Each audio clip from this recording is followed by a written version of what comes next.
You've been sent to Group Communication 101 because your team identified that it's an area you might need to improve upon. But don't worry, so many managers struggle with either chaotic or unclear communication or create stuff that's just simply ignored. So let's go over the basics of how to communicate to your team in a way that gets stuff done. Number one, you have to have a really clear goal behind any sort of communication that you're sending out to the team. Before you send a Teams message or an email or schedule a meeting, you need to make sure that you understand exactly what the intent behind the communication is.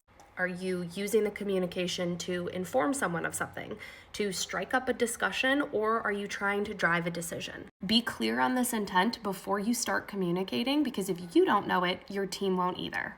Number two, not everything should be a meeting. Choose the right tool and mechanism for communication based off of your intent from step one. If you need to collaborate and have back and forth, a meeting might be the right path.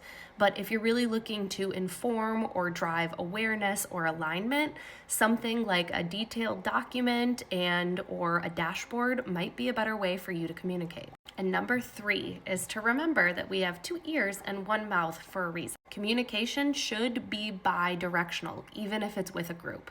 Even if the intent is to inform, you still have to have bi-directional communication with your team to make sure that the message was received and understood and that everybody's taking the necessary action. Assuming because you sent an email that everybody in the team is on the same page is not enough. Solicit feedback, take that feedback, and interact with your team as if they are adults.